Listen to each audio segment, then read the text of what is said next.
નમસ્કાર, નિર્માણ ન્યૂઝની વિશેષ રજૂઆત ઝીરો અવર કાર્યક્રમ સાથે હું છું યજ્ઞ ત્રિવેદી। દર્શક મિત્રો, અયોધ્યા સ્થિત રામ મંદિર કે જેમાં આજે વડાપ્રધાન નરેન્દ્ર મોદીના હસ્તે ધર્મધ્વજારોહણ વસંત પંચમીના પવિત્ર દિવસે જે કરવામાં આવ્યું, વૈદિક મંત્રોચ્ચાર સાથે ધ્વજારોહણ સમારોહ પણ યોજવામાં આવ્યો હતો કે જેમાં રાષ્ટ્રીય સ્વયંસેવક સંઘ એટલે કે આરએસએસના વડા મોહન ભાગવત, ઉત્તર પ્રદેશના મુખ્યમંત્રી યોગી આદિત્યનાથ તેમજ રાજ્યપાલ આનંદબેન પટેલ પણ તેમાં ખાસ હાજર રહ્યા હતા। અને એમ કહેવાય છે કે જ્યારે આ ધર્મધ્વજાની જો વાત કરવામાં આવે તો તે અમૂલ્ય અને તેની સાથે મહત્ત્વની એટલા માટે હતી કારણ કે આ જે ધજા જે ચડાવવાની જે બાબત છે, 22 ફૂટ લાંબી જે ધજા હતી કે જેમાં કલ્પવૃક્ષ, સૂર્ય અને ઓમનું પ્રતીક પણ જે તેમાં છે અને આ ધ્વજા જે અમદાવાદમાં તૈયાર થઈ હતી તેવી પણ બાબત છે। અને પ્રથમવાર 191 ફૂટ ઊંચા મુખ્ય શિખર ઉપર ધ્વજારોહણ કરવામાં આવ્યું તેવી બાબત પણ સામે આવી હતી।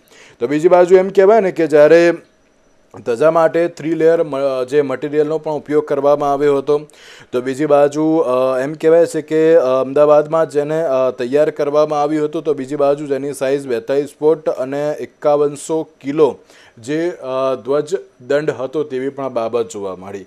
અને જ્યારે આ એક એમ કહેવાય ને કે અદ્ભુત બાબત એટલા માટે હતી કારણ કે અયોધ્યામાં રામલલ્લાની પ્રાણ પ્રતિષ્ઠાના 673 દિવસ બાદ આ ધર્મધ્વજ ફરકાવવાની જે બાબત પણ અત્યારે જે જોવા મળી, ત્યારે જ આ જે રામ મંદિર ઉપર ધર્મધ્વજારોહણ જે આજે થયું તેને લઈને આજે આપણે ચર્ચા વિચારણા પણ કરીશું। અને આ ચર્ચા વિચારણા કરવા માટે અમારી સાથે જોડાઈ ગયા છે જયવંતભાઈ પંડ્યા કે જેઓ રાજકીય વિશ્લેષક છે, નિપુણભાઈ ભટ્ટ કે જેઓ વિશ્વ હિન્દુ પરિષદના પ્રવક્તા છે, સાથે સાથે ડૉક્ટર જ્યોતિર્નાથ આપણી સાથે જોડી ગયા છે કે જેઓ ધર્મગુરુ છે।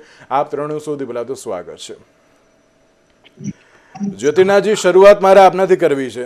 જ્યોતિર્નાથજી, જે પ્રમાણે આજની વાત કરવામાં આવે તો આજનો એક મહત્વનો દિવસ અત્યારે આવતો છે કે જે 673 દિવસ જે પ્રાણ પ્રતિષ્ઠાના થઈ ગયા અને આજે રામ મંદિર ઉપર જે ધર્મધ્વજારોહણ જે આજે કરવામાં આવ્યું, 22 ફૂટ લાંબી ધજા પર કલ્પવૃક્ષ, સૂર્ય અને ઓમનું જે પ્રતીક છે, ચોક્કસ એક મહત્વની જે આજની આ બાબત કહી શકાય। અને અયોધ્યામાં 500 વર્ષની પ્રતીક્ષાનો જે આજે અંત આવ્યો હોય તેવી બાબત અત્યારે તો જોવા મળી રહી છે। કઈ રીતે જોઈ રહ્યા છો આપ તેને? પહેલા તો આપણા માટે ખૂબ આનંદની વાત છે। તમે જ્યારે 600 દિવસની વાત કરતા હોય ત્યારે હું ગણતો તો મને કે 1,82,500 દિવસ પછી રામ મંદિર બન્યું, કારણ કે 500 વર્ષથી લડાઈ છે। આજે જ્યારે વાત જ કરીએ છીએ આપણે, ત્યારે લાખો લોકોના બલિદાન, સનાતન ધર્મ સાથે જોડાયેલા અનેક લોકોએ પ્રત્યક્ષ પરોક્ષ આપણા પૂર્વજોએ મહેનત કરી, લડ્યા, તેનું પરિણામ ફળસ્વરૂપ આપણે ભોગ જોઈ રહ્યા છે। આપણે બધા તો આ જમાનામાં, અત્યારના જમાનામાં નસીબદાર છે કે આપણે આપણા મર્યાદા પુરુષોત્તમ ભગવાન રામનું મંદિર એની જન્મભૂમિ પર બનતું જોઈ રહ્યા છે। અને ત્યાં 600 ને સમથિંગ દિવસ પહેલા ત્યારે એની પ્રાણ પ્રતિષ્ઠા થઈ હોય અને ત્યારે આ મંદિર નું ફાઇનલ ધ્વજારોહણ પણ આજે થઈ ગયું। આ દિવસ છે કે જે દિવસે બહુ જ ક્લિયર કહું તો રામ અને સીતાના લગ્નનો દિવસ છે તિથિ મુજબ। આ એ દિવસ છે કે જે તેગ બહાદુર જેવા લોકોએ એની અંદર બલિદાન આપેલું છે, એની અંદર લોકોએ સાથ આપેલો છે આ મંદિર માટે, શીખ સંપ્રદાયના, એ લોકોની યાદમાં પણ આ દિવસ મનાવવામાં આવે, એમની સાથે જોડાયેલો આ દિવસ છે। આ દિવસ એમને ક્યાંય નક્કી થઈ જતું નથી, ઇતિહાસથી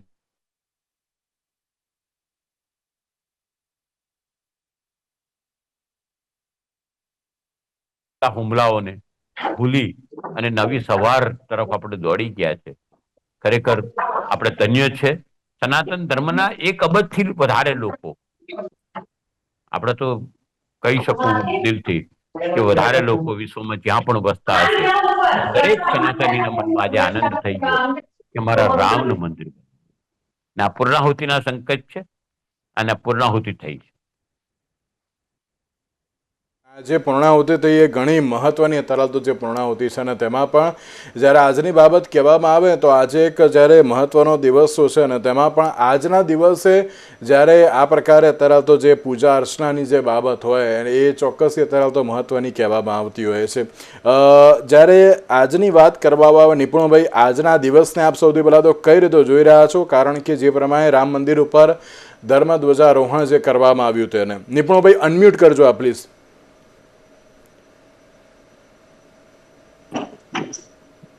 જી, આપે પૂજ્ય યોગી જ્યોતિર્દાસ બાપુએ જેમ કહ્યું, આજનો દિવસ એ ખરેખર દરેક સનાતન સંસ્કૃતિને માનનાર દરેક હિન્દુઓને ગર્વનો દિવસ છે કે આટલા વર્ષો 500 વર્ષના યુદ્ધ અને 500 વર્ષ પછી પ્રભુ શ્રી રામનું મંદિર ભવ્ય નિર્માણ થયું, અને એ ભવ્ય મંદિરની અંદર આજના દિવસે જે ધ્વજારોહણ થયું, ખરેખર દરેક હિન્દુને આજે ગર્વ લેવાનો દિવસ છે અને પોતાને આજે ધન્યતા અનુભવવાનો દિવસ છે.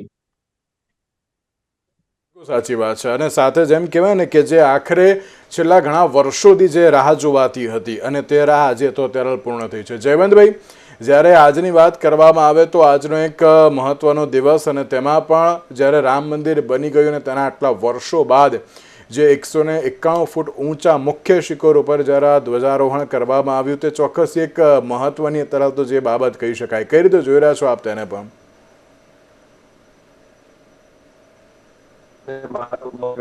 વાત સાચી છે, એટલે પુનરાવર્તિત નથી કરતો, પરંતુ ઘણી સુનેરી દિવસ કે આપણા જીવનમાં આવ્યો છે. એટલા માટે, કારણ કે આ માત્ર એક ધર્મની બાબત નથી. ધર્મને આપણે સંકલ્પ રીતે માત્ર કર્મકાંડની રીતે જોઈએ છીએ, પણ આ વાત છે ભારતના ગૌરવની. કારણ કે પ્રભુ શ્રી રામ અને એનું જીવન છે ન માત્ર પંથીઓ માટે, સર્વે પંથી માટે એક આદર્શ છે. પ્રભુ શ્રી રામે હંમેશા પોતાનો ધર્મ નિભાવ્યો છે, અને ધર્મ એટલે ફરીથી કહું છું કે કર્મકાંડ નહીં. ધર્મ એટલે રાજધર્મ, ધર્મ એટલે નાગરિક ધર્મ, ધર્મ એટલે એક પતિનો ધર્મ, ધર્મ એટલે પિતાનો ધર્મ. અને દરેક ક્ષણે જયારે જયારે પરીક્ષાની ઘડી આવી ત્યારે એમણે આ ધર્મ નિભાવ્યો છે. એમણે માતા પિતાનું વચન નિભાવવા માટે થઈને વનવાસ પસંદ કર્યો, અને વલકલ વસ્ત્રો ધારણ કરી અને ભગવા વસ્ત્રો ધારણ કરી સાદું જીવન જીવી અને વનની કુટીરમાં એમણે પોતાનો 14 વર્ષનો સમય ગાળ્યો. પત્નીના પ્રેમ માટે થઈ અને પત્નીને પાછી મેળવવા માટે થઈને લંકાપતિ રાવણ, જે અત્યંત શક્તિશાળી હતો, એની સામે એમણે વાનરોની સેના બનાવીને યુદ્ધ કર્યું. અયોધ્યાની સેના નથી બોલાવી એમણે અયોધ્યાની સેના નથી બોલાવી, એમણે વાનરોની. બાકી એ ભરતને એક આદેશ કરત ને, આદેશ નહીં, માત્ર ખાલી ઈચ્છા વ્યક્ત કરત ને, તો પણ ભરત છે સેના લઈને આવી શકતા. બિલકુલ. પરંતુ સામાન્ય લોકો જે કહેવાય એને સાથે રાખીને પણ યુદ્ધ જીતી શકાય છે, એ મોટી વાત છે કરી છે. એટલે સામાન્ય માણસને પણ આપણે સાથે રાખવા જોઈએ. હનુમાનજીનો એમણે બહુ આદર કર્યો છે. તો આ પ્રકારનું જેનું ચરિત્ર છે, એવા પ્રભુ શ્રી રામના જન્મસ્થાન ઉપર એક આક્રાંતા આવે છે, અને માત્ર હિન્દુઓના આત્મગૌરવને કચડવા માટે થઈને એની શ્રદ્ધાના કેન્દ્રને તોડી પાડે છે. ત્યાં એક મસ્જિદ બનાવે છે, અને દુર્ભાગ્ય તો જુઓ કે જે લોકોના 7 પેઢી ઉપરના વંશજો નહીં, પૂર્વજો, પરંતુ કોઈને કોઈ કારણસર લોભ, લાલચ, તલવાર, ધાક ધમકી, કઈ પણ કારણસર એ વટલાયા. એ લોકો છે આજે એવું માને છે કે આપણી મસ્જિદ હતી ને આ બધા બાબર છે એ તો આપણો હતો. અને આજે દુઃખની વાત એ પણ છે કે ભલે રામ જન્મભૂમિનું તો આપણને મંદિર મળ્યું, પણ એક બીજી મસ્જિદ પણ બની રહી છે. કઈ વાંધો નહીં, આપણે કોર્ટના આદેશને માન આપીને કરીએ છીએ, પણ કોલકાતામાં એટલે પશ્ચિમ બંગાળમાં મુર્શિદાબાદ પાસે એક મસ્જિદ બની રહી છે, અને એનું નામ છે બાબરી મસ્જિદ. તો આ પ્રકારનું હજુ પણ જે દાસતા, જે વડાપ્રધાને વાત કરી ને કે દાસ્તામાંથી મુક્તિ, આનો આ કાળ છે. આપણે એક સમયે રામનું નામ લેતા શરમાતા હતા, આપણે એક સમયે હિન્દુત્વનું નામ લેતા શરમાતા હતા. આપણને બધા જ પંથો સારા લાગતા હતા, પણ હિન્દુ હોવું એટલે જાણે કોઈ આપણે નાકનું ટેરવું ચડાવવા જેવી વાત હતી, આપણે કોઈ કોમવાદી થઈ ગયા એવી વાત હતી. તો એ બધામાંથી મુક્તિ મેળવી રાજપથનું કર્તવ્ય પથ થવું, અંગ્રેજી ભાષાની અને ઉર્દુ ભાષાની ગુલામીમાંથી મુક્તિ મેળવવી, આ બધું જે છે એ હવે થઈ રહ્યું છે. તો આનંદની વાત છે. પરંતુ આજે સાથોસાથ પશ્ચિમ બંગાળમાં જે થઈ રહ્યું છે, અને ઓવેસી ને આ બધા લોકો જે કહે છે કે મોદી ને યોગી તો ક્યાં સુધી રહેશે, પછી તો અમે પાછા બાબરી બનાવી દેશું, તો આ પ્રકારનું જે એક વલણ જોવા મળે છે ને આજે પણ એ ચાલુ જ છે. આજે તમે મુર્શિદાબાદ જુઓ, નાગપુર જુઓ, ઘણી બધી જગ્યાએ આ પ્રકારની ઘટનાઓ છે. કટ્ટરવાદી હમણાં દિલ્હીમાં પણ લાલ કિલ્લા પાસે થયું, પહેલા પહેલગામમાં થયું. તો એ જે એક વલણ છે એને તમારે, કારણ કે રામ મંદિરને સુરક્ષા આપવી પડે છે, રામ મંદિરને સુરક્ષા આપવી પડે, સોમનાથને સુરક્ષા આપવી પડે, તમે કોઈ મસ્જિદને સુરક્ષા આપવી પડે છે? કેમ નથી આપવી પડતી? કોઈ ચર્ચને સુરક્ષા નથી આપવી પડતી, કારણ કે એ લોકો સાંખી નથી શકતા કે એક મંદિર છે એ ટકે, હિન્દુઓનું જે શ્રદ્ધા કેન્દ્ર છે એ ટકે. અને એટલા માટે આ એક વિચારવાની પણ ક્ષણ છે કે આપણે ભારત દેશને એ અસુરક્ષામાંથી પણ મુક્ત કરવાનું છે. બિલકુલ બિલકુલ સાચી વાત છે. ને જયવંતભાઈ, જે રીતે તમે જે રીતે કહ્યું કે ના તરફ જે સુરક્ષાની બાબતો જોવા મળતી હોય છે, નિપુણભાઈ આ જ બાબત આપણે પણ પૂછવા માંગુ છું, કારણ કે જ્યારે રામ મંદિરની તરફ જે આ બાબત જોવા મળી, છેલ્લા ઘણા વર્ષોથી જે દરેક લોકો રાહ જોતા હતા કે ના તરફ તો ક્યારે રામ મંદિર બની ગયું, અને હવે ધર્મધ્વજારોહણ એટલે એમ કહેવાય ને કે આજે આખું મંદિર બન્યું હોય અને આજે જ હવે તેનું લોકાર્પણ થયું હોય તે પ્રમાણેની જે એક બાબત પણ તરત જે જોવા મળી હતી. નિપુણભાઈ, પણ ક્યાંક હજુ પણ લોકો કહી રહ્યા છે કે હજુ પણ તેને સુરક્ષાની અત્યારે જે જરૂરિયાત જોવા મળતી હોય છે, જે રીતે ક્યાંક જયવંતભાઈએ પણ એક ચિંતા વ્યક્ત કરી, આપ તેને પણ કઈ રીતે જોઈ રહ્યા છો? જેમ કીધું કે ઘણા વર્ષો બાદ આપણને આ ક્ષણ પ્રાપ્ત થઈ અને મંદિર પૂર્ણતઃ, જ્યારે મંદિરની ઉપર ધ્વજારોહણ થાય એટલે મંદિરની પૂર્ણતઃ પ્રતિષ્ઠા થઈ ચૂકી, મંદિર પૂર્ણતઃ તૈયાર થઈ ગયું એવું માનવામાં આવે. અને એ જે સુરક્ષાની આપ વાત કરો છો, તો મંદિરની અંદર ત્યાં પણ જે પ્રમાણેની સુરક્ષાની જરૂરિયાત છે એ પ્રમાણેની ત્યાં અવશ્ય બધી સુરક્ષાઓ રાખવામાં જ આવી છે. અને એ સિવાય જે કંઈ આગળ પડતા પણ જ્યારે જરૂર પડશે તો ત્યાં જે ગવર્મેન્ટ છે એ પૂર્ણતઃ ત્યાં સુરક્ષાની વ્યવસ્થા કરશે. એટલે એ બીજો કોઈ એવો ઇસ્યુ અત્યારે કંઈ એવો છે નહીં કે ત્યાં આવું થાય. અને હવે તમામ હિન્દુઓ પણ જાગૃત થઈ ગયા છે, સનાતન સંસ્કૃતિને માનનારા તમામ લોકો પણ એ જાગૃત થઈ ગયા છે, એટલે ત્યાં કોઈ બીજો એવો વિષયની વાત જ નથી. નિપુણભાઈ, પણ આ 673 દિવસ થયા અને પછી જ્યારે આ ધર્મધ્વજ તરાતો જે લહેરાવ્યો, અને ચોક્કસ એમ કહેવાય ને કે આજે જે રામ મંદિરનું જે નિર્માણ કાર્ય આજે પૂરું થયું હોય ને તેવી બાબત અત્યારે તો જે જોવા મળી રહી છે. આપ તેને પણ કહી રહ્યું હતું, કારણ કે છેલ્લા ઘણા વર્ષોની એક રાહ હતી કે ક્યારે અત્યારે તો જે આખું રામ મંદિર અત્યારે બની જાય, રામ લલ્લા તો વિરાજમાન થાય અને તેની સાથે રામ પરિવાર પણ થાય. આપ તેને પણ કહી રહ્યું જોઈ રહ્યા છો? જી, આપણે જે વાત કરીએ તો પહેલા મૂર્તિ પ્રતિષ્ઠા રામલલાની એટલે બાલ સ્વરૂપ જે રામ જન્મભૂમિની વાત છે કે રામજીના ત્યાં જન્મ સ્થાન અને ત્યાં જે મૂર્તિ પ્રતિષ્ઠા એટલે ત્યાં રામલલા એટલે બાલ સ્વરૂપની ત્યાં મૂર્તિ પ્રતિષ્ઠા થઈ.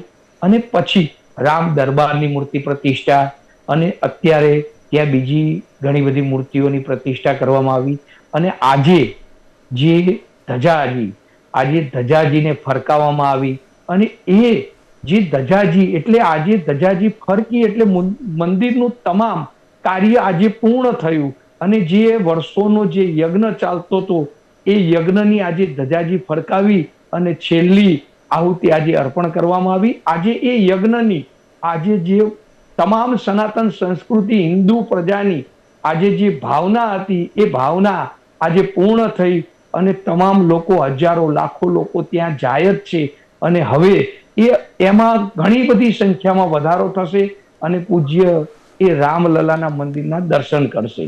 બિલકુલ બિલકુલ સાચી વાત છે. જ્યોતિનાથજી, જ્યારે આજનું જે એક નિવેદન પણ બહુ મહત્વનું છે કે આજે સદીઓ જૂના ઘા રૂઝાઈ ગયા છે, આપણા દેશને ગુલામીની માનસિકતામાંથી અત્યારે તો મુક્ત કરીશું. તો બીજી બાજુ ભગવાન રામને જેણે કાલ્પનિક ગણાવ્યા હતા ને તેના માટે પણ એક મહત્વનો સંદેશ પણ છે. આ નિવેદનને પણ આપ કઈ રીતે જોઈ રહ્યા છો? જો રામનો કાલ્પનિક બનાવવાની વાત જે વિષય છે ને તે રામ સેતુ માટેનો વિષય ત્યાંથી છે. આ સરકારે પણ એક એફિડેવિટમાં એવું લખ્યું છે જે આગલી સરકારે લખ્યું હતું રિપીટ કરેલું. એ વાત જુદી છે કે આપણે એ વિષયને નથી છેડ્યું કારણ કે રાજકીય છે. પણ જ્યારે વાત જ કરો છો તમે ત્યારે હું એમ કહું કે સનાતન ધર્મના દરેક લોકો માટે એક આનંદનો પળ છે.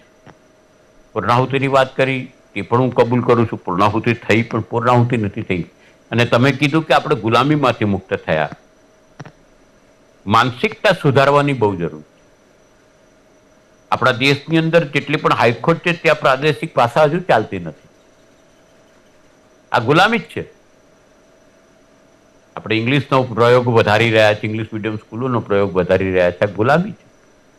આપણી સંસ્કૃતિ અને આપણી પરંપરાઓની અંદર જે પ્રમાણે વૈદિક પરંપરાઓની અંદર જે તાકાત છે, જેને પાય આપ્યું છે, જેને દશાંશ પદ્ધતિ આપી છે, તે સંસ્કૃતિ ભૂલી અને આજે પણ આપણે આંધળી દોડ મૂકી રહ્યા છે. આજે એટમિક સાયન્સની વાત કરો તો એટમિક સાયન્સમાં જે રિવોલ્યુશન છે તેની અંદર જો બહુ મોટો પાક હોય તો બૌદ્ધ રસાયણ ગ્રંથ છે તેનો છે. એટલે બૌદ્ધ ભગવાનની વાત નથી, બૌદ્ધ ઋષિમાં હતા તેમની વાત છે. અમને એક ગ્રંથ છે તેની ઉપરથી. મહત્વની વાત છે કે આ બધી વસ્તુઓને લાવવી પડશે. આપણી પરંપરાઓ અંગ્રેજો આવ્યા અને સ્કૂલની પરંપરા લાયા અને સ્કૂલની અંદર 91 પછી તો આપણે હાવ ખલાસ કરી નાખ્યું. સંસ્કૃતિ શીખવવાની બંધ એટલે એવું લાગે છે કે ના અત્યારે હવે સંસ્કૃતિ શીખવવાનો એક સમય આવી ગયો છે તેમ. જ્યારે આજે પણ વડાપ્રધાને કહ્યું કે ભારતીય સભ્યતાની પુનરુત્થાનનું પણ આ એક પ્રતીક છે. યજ્ઞ આ વાર્તો કરવાથી ન થાય. તમારા બી 12 વર્ષ જતા રહ્યા છે. તમારે સંસ્કૃતિની માટે કામ કરવું પડશે. નથી થતું એ દિલથી વાત કરું. ઉલટાના 2-4 ચેપ્ટર હતા તે કાઢ નાખ્યા છે. ગીતા શીખવવાની વાતો થઈ છે, હજુ ગીતા શીખવવાની ચાલુ થઈ નથી. આ અમારા માટે તો દુઃખની વાતો છે. ગૌ માતાના માટે બૂમો પાડતા હતા છતાં ગૌ કતલો થાય છે. તો આપણે અત્યારે એક એમ કહેવાય ને કે એક મુખ્ય મુદ્દા રામ મંદિરની જ વાત કરી રહ્યા છે. હું એને લઈને પણ અત્યારે વાત કરી રહ્યો છું. અરે તમે જેની વાત કરી પણ વડાપ્રધાન મહોદય તમે બોલ્યા તે કોટ કર્યું એટલે મેં જવાબ આપ્યો જી કે કઈ ગુલામીમાંથી મુક્ત થયા આપણે. હા સમજો, બોલવાથી થતું નથી. વિચરણ, વદન અને આચરણ એક થશે ત્યારે થશે. આજે હાઈકોર્ટની અંદર દશા જુઓ, ગરીબ માણસને ભાષાની સમજ નથી પડતી, ઇંગ્લિશમાં જજમેન્ટ આવે, બચારો ક્યાં જાય? બિલકુલ, આ ગુલામી નથી? બિલકુલ બિલકુલ. એટલે માત્ર બોલવું નહીં પરંતુ કરીને પણ બતાવવું એ બહુ જરૂરી છે. આપ એમ કહી રહ્યા છો. આચરણ, વદન અને વિચરણ એક હોવું જોઈએ. જી બિલકુલ બિલકુલ. જયવંતભાઈ, આપ આચરણ એટલે કે જે કરણી અને કથનીને આપ પણ કઈ રીતે જોઈ રહ્યા છો? કારણ કે આજે એક બાજુ જે રીતે વડાપ્રધાને કહ્યું કે ના ભારતીય સભ્યતાની પુનરુત્થાનનું એક આ પ્રતીક છે, અને બીજી બાજુ અત્યારે હાલ તો જે પ્રતીકને લઈને વાત કરી અને કરણી કથનીને લઈને પણ જ્યોતિનાથજીએ વાત કરી, એ ક્યાંક અત્યારે હાલ તો અલગ જોવા મળી રહી છે તેવું પણ કહી રહ્યા છે. વાત સાચી છે, પરંતુ હું એમ કહીશ કે સ્વતંત્રતાને આજે લગભગ 78 વર્ષ પૂરા થયા છે. 78 વર્ષમાં જે થવું જોઈતું હતું એ નથી થયું. અથવા તો કદાચ આપણે જેમ જ્યોતિનાથજીએ બહુ સાચું કહ્યું કે 91 પછી વધારે આપણું થયું છે. કારણ કે 91માં જે ઉદારીકરણ આવ્યું અને વિદેશી કંપનીઓ અહીંયા આવી. આજે તમે એક કેડબરીની એડવર્ટાઇઝ જોજો કે જેમાં જે ગામડાની સ્ત્રીઓ હોય એ અંગ્રેજીમાં તૂટી ફૂટી અંગ્રેજીમાં વાત કરે છે અને પછી એમ કે છે કે સોરી મેરા અંગ્રેજી ઇઝ નોટ સો મચ, એમ કરીને એને સોરી શા માટે કેવું પડે?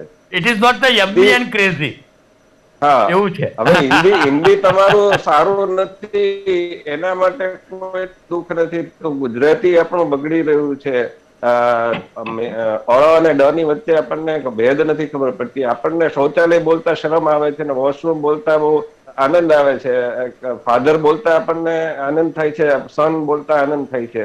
પણ બાપ અને પિતા, પિતા પણ સારો શબ્દ છે. પિતા શા માટે આપણે ન કહી શકીએ? આપણા એ તો આ બધા શબ્દો છે, એ શબ્દાવલી છે, એ હવે આપણે આપણા તહેવારો એનું પણ આપણા પર્વો અને સાથે સાથ આપણી જે રીતિ રિવાજ છે, આપણા સીમંત છે એ બેબી શાવર બની ગયું છે, અને લગ્ન છે વેડિંગ ઇવેન્ટ બની ગયા છે, અને લગ્ન પછી જે ગર્ભવતી થાય તો એના માટે એક પેટ દેખાડતા ફોટા પાડે છે અને બેબી બમ્પ છે. આ બધું જે હિન્દી ફિલ્મના કલાકારો જે કંઈક કરે છે, અને એ લોકો પાછું અનુકરણ કરે છે અમેરિકાનું. અમેરિકાથી જે સંસ્કૃતિ આયાત આપણે કરી રહ્યા છે એ વિકૃતિ છે, રિલેશનશીપ, આ બધું, એટલે 91 પછી આ બધું વધુ ધોવાણ થયું છે. એમાંથી મુક્ત કરવું હશે. હવે આજે વડાપ્રધાનના શાસનકાળમાં છેલ્લા 12 વર્ષમાં ઘણું થયું છે. હું તમને જો યાદી ગણાવવા બેસું તો રાજપથનું કર્તવ્ય પથ થયું હોય, ઇન્ડિયા ગેટ ઉપર જે એક સમયે જ્યોર્જ પંચમની મૂર્તિ હતી ત્યાં સુભાષચંદ્ર બોઝની મૂર્તિ આવી, સંસદમાં સેંગોલની સ્થાપના થઈ. આવા અનેક હું ગણાવી શકું કે ફેબ્રુઆરીમાં બજેટ છે, છેલ્લા અઠવાડિયામાં આવતું તો 28 તારીખ કે 29 તારીખે બદલે 1 ફેબ્રુઆરી આવ્યું. તો આ પ્રકારની એમણે જે કઈ કરી છે, એમની મન કી બાતમાં તમે જોશો તો સંસ્કૃતની સુભાષિત ટાંકતા હશે કે તમિલનાડુના કવિની પંક્તિઓ ટાંકતા હશે. આજે ગુરુ તેગ બહાદુરની સ્મૃતિ ઉજવાતી થઈ ગઈ, ભગવાન બિરસા મુંડાની તિથિ ઉજવાતી થઈ ગઈ, એનો જન્મદિવસ જનજાતીય ગૌરવ દિવસ તરીકે ઓળખાવા માંડ્યો. તો આવા પરિવર્તનો તો ઘણા બધા કર્યા છે અને ઘણા બધા કરવાની આવશ્યકતા છે. આપણે એના માટે આગ્રહ રાખવો પડશે, આપણે એના માટે માગણી કરવી પડશે, કારણ કે માગણી કરીશું ને, જે વસ્તુ તમે માગણી ડિમાન્ડ એન્ડ સપ્લાય નો નિયમ છે. એટલે એમ ના કહેવાય જયવંતભાઈ કે ના એક શરૂઆત થઈ ગઈ છે તેમ? હા, યોગી આદિત્યનાથે બહુ સાચું કહ્યું કે આ પૂર્ણાહુતિ નથી, આ શરૂઆત છે, એક નવા યુગની શરૂઆત છે.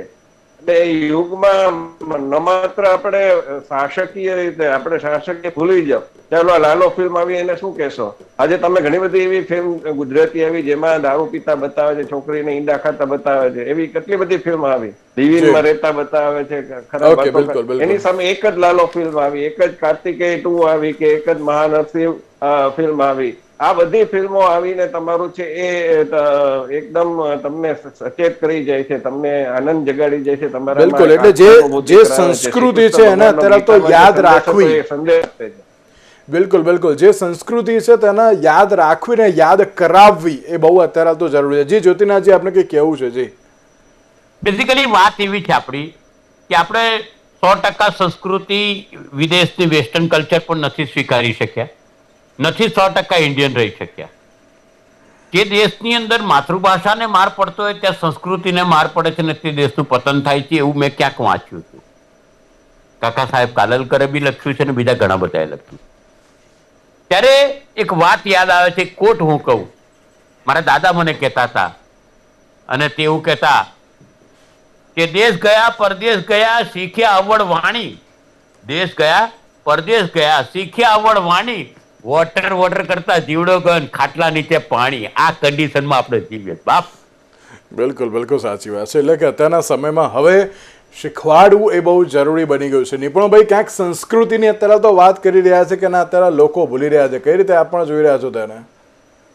અત્યારે આપણા રાષ્ટ્રીય સ્વયંસેવક સંઘના 100 વર્ષનું આ 100મું વર્ષ ચાલી રહ્યું છે, અને એનું 100મું વર્ષ ઉજવવા માટે સ્વદેશી અને પ્રકૃતિ, આ બધા પાંચ એના નિયમો છે એ પ્રમાણે ચાલવાનું. અને તમામ સનાતન સંસ્કૃતિમાં આજે કોઈ પણ વિશ્વનો એવો ઇતિહાસ નથી કે 500 વર્ષની લડાઈ પછી પ્રાપ્ત થયું હોય. એ આ પહેલું એક ગૌરવશાળી આપણો ઇતિહાસ બની ગયો કે આપણે 500 વર્ષના આપણા પૂર્વજોની લડાઈ પછી આ રામ મંદિર આપણને પ્રાપ્ત થયું, અને એ આજે ધ્વજારોહણ થયું. એટલે દરેક ભારતીયોને ગૌરવ છે, અને એ ગૌરવને હવે બીજી દિશામાં ન વાળતા સ્વદેશી, સ્વ અને સ્વભૂમિ, સ્વમાતૃભૂમિ, સ્વ ઉપર વાળી અને એને કેવી રીતે આપણે કરવું એ આપણા બધાની ફરજ છે.